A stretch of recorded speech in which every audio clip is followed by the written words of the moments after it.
Tangai yaksi hapang samung tangai rongno tuye tungkrung tungai hapang otongoi tangga pia tabune hapang obahirai dabai hastine tudulia tabune hapang nayo samung nirang samung tangai rong jake manthonte borne manthai saktorang manthon abune bagino BMS chaito gutongo humnei shaka BMS Tripura ni baza manjang incharge Topandas Krak salo Agartala Rabindra Shatobarsiki Bobono Tripura Pam operator ni pula haste kuthumong panda khalajaka Tripura wa hapang slajak mani sekang pam operator rok boroni manthai saktai rok bai norjaka abrongno tuyi ajroni hapang thani thangka pia mungsa malia Tripura kotala hapang phaikya haini bai pam operator rok no tuyi koglamo asuk laikya Tripura BJP apepti kathajak hapang phaimani ulo katal motha khajaka abrongni bere kunei mung khujanai motha angkha BMS tei unnen moncho okuni mothani kasara mungsa nanglai tongo obo haino tui barja manja international sungui shaka kwbangma syndicate ni union moncho rang thumui nawa pia BMS omahai samung khaya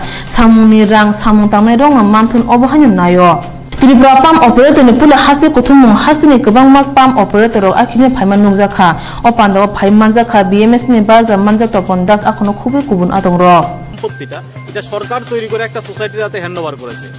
সেটাকে ব্যবহার করব society এবং society ব্যবহার করে তার এই যে সম্পত্তি সেটা বাড়াবে সেটা হচ্ছে সোসাইটির উদ্দেশ্য অথচ দেখা যাচ্ছে এখানে সোসাইটি নেই মানে পরিবর্তনের ফলে যেটা হয়েছে একটা কোনো রাজনৈতিক কারণে বা যে কোনো কারণে সোসাইটির অনেক সদস্যরা এখানে আসে না সোসাইটির এখন কোনো এক্সিস্টেন্স নেই তাহলে অবৈধভাবে এই টাকাগুলো নিয়ে যারা আপনারা মঞ্চ যেটা বললেন সেটা যাচ্ছে কোথায় আপনারা নাগেরজলায় গিয়ে দেখুন সেখানে বাইক পার্কিং হচ্ছে টাকাগুলো নিচ্ছে কে কোথায় যাচ্ছে আপনারা দেখুন BMS এগুলো করে না এই যে অবৈধভাবে টাকা নেওয়া শ্রমিকদের থেকে টাকা নেওয়া প্রতিদিন সেটা করে না আমাদের জন্য ওরা করতে অনেক সময় বাধাপ্রাপ্ত হয় বলে BMS এটা করো না তোমরা কেন করো ওইখানেই একটা সংঘাত প্রতিদিন এই সমস্ত যে অনৈতিক কাজগুলো হচ্ছে আপনারা সাংবাদিক আপনারা আজকে সাংবাদিকরা যেভাবে সক্রিয় আছে সারা ত্রিপুরা রাজ্যে আমরা দেখি আপনারা খুব ভালো কাজ করছেন এই কাজটা করে দেখেন যে নাগরজলাতে যে বাইকগুলো পার্কিং হচ্ছে বা গাড়ির পার্কিং হচ্ছে এই টাকাটা নিচ্ছে কোথায় যাচ্ছে সোসাইটি তো নেই এখন কোথায় যাচ্ছে টাকাটা তাহলে সবকিছু বুঝে যাবেন কেন সংঘাত হচ্ছে BMS এইসব টাকা টোকা নেয় না কোথাও কোনো কিছু আপনারা পাবেন না কে নিচ্ছে সেটা বের করুন আপনার রাধানগর যান বা নাগরজোলা যান কে নিচ্ছে টাকাটা সরকারের এই যে আপনার একটা সোসাইটি হচ্ছে মানুষের স্বার্থে শ্রমিকের স্বার্থে শ্রমিকদের শোষণ করে মানুষ থেকে টাকা নিয়ে একটা অবৈধভাবে কোথায় যাচ্ছে সেটা যদি আপনারা খুঁজে বের করতে পারেন তাহলে সমস্ত কিছু আপনাদের সামনে ক্লিয়ার হয়ে যাবে নতুন সংগঠন কি দাবি দেওয়া থাকবে আপনাদের আমাদের দাবি দেওয়া বলতে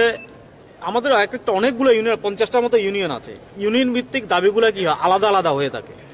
তবে যেটা মোটরের ব্যাপারটা যেটা বলছেন আমরা সরকারের সাথে আমরা কথা বলেছিলাম যে অতদিন ধরে যেভাবে চলেছে সেভাবে চললে আমাদের শ্রমিকদের কাজে কিচ্ছু আসবে না আমরা একটা খুব সুন্দর একটা আমরা সোসাইটির আমরা আইডিয়া দিয়েছি সরকারকে মাননীয় মুখ্যমন্ত্রীর সাথে কথা হয়েছিল উনি আমাদের কথা দিয়েছেন বলেছেন এটা বিস্তারিত বানানোর জন্য ওনারা যদি সেটা অ্যাপ্রুভ করেন কারণ আমরা তো সরকারকে বাধ্য করতে পারি না সরকার নিজের কাজ করে আমরা সংগঠন আমরা আলাদা কাজ করি তা আমরা ধারণাটা দিয়েছি সেখানে যে টাকাগুলো যেহেতু একটা সোসাইটির একটা সম্পত্তি গাড়ির মালিক বা শ্রমিকরা ব্যবহার করছে সেটা সার্ভিস চার্জ অবশ্যই দেবে সেটার পার্কিং চার্জ অবশ্যই দেবে বা ছাড়পত্র ওই যে গাড়িগুলো করার জন্য আপনার লাইনে লাগানোর জন্য বা শৃঙ্খলাবদ্ধভাবে চলে সেটার জন্য অবশ্যই কালেকশন হবে সেই টাকাটা কালেকশন হয়ে আমরা দেখেছি আজকে বর্তমানে ত্রিপুরা রাজ্যে যতগুলো কমার্শিয়াল বাণিজ্যিক বাহন যতগুলো আছে তার থেকে বিগত দিনে যেভাবে কালেকশন হতো টাকা 10 টাকা 20 টাকা 50 টাকা ছাড়পত্র বিভিন্ন সোসাইটি মোটামুটি সারা ত্রিপুরা রাজ্যের থেকে 7 থেকে 8 কোটি টাকা কালেকশন হতো সেই টাকা কোথায় যায় আজকে অবধি কোনো শ্রমিক সেটা টেরিবেন ওদের কাছে হিসাব দেওয়ার প্রয়োজনই মনে করে না তা আমরা এমনভাবে দিয়েছি যে এই যে টাকাটা আসবে সেটা অনেক কম আগের থেকে অনেক কমে মাসে একবার কালেকশন হয়ে যাবে প্রতিদিন এখানে টাকা নিয়ে টাকা নিয়ে একদিন কালেকশন হয়ে যাবে তাদের একটা মানি রিসিট দেওয়া হবে সেটা দিয়ে পুরো মাস চলবে এই টাকাটার একটা পার্সেন্টেজ ব্যবহার হবে শ্রমিকের কল্যাণে তাদের ইন্স্যুরেন্স করে দাও আজকে প্রধানমন্ত্রী কি দারুণ একটা এসে মাসে মাত্র 700 টাকা বা বছরে 700 টাকা ওই টাকাটা যদি আমরা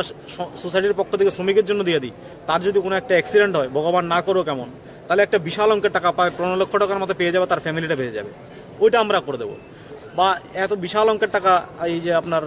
একটা শ্রমিক যদি তার এই কন্যা দায়গ্রস্ত থাকে তার মেয়ের বিয়ের সময় অ্যাক্সিডেন্টের সময় তার রোগ চিকিৎসার সময় এগুলো সহায়তা করা যেতে পারে কারণ আগে যেই পার্টির সরকারটা ছিল ওরা কিন্তু শ্রমিকের টাকা দিয়ে অনেকটা রাজনীতি করত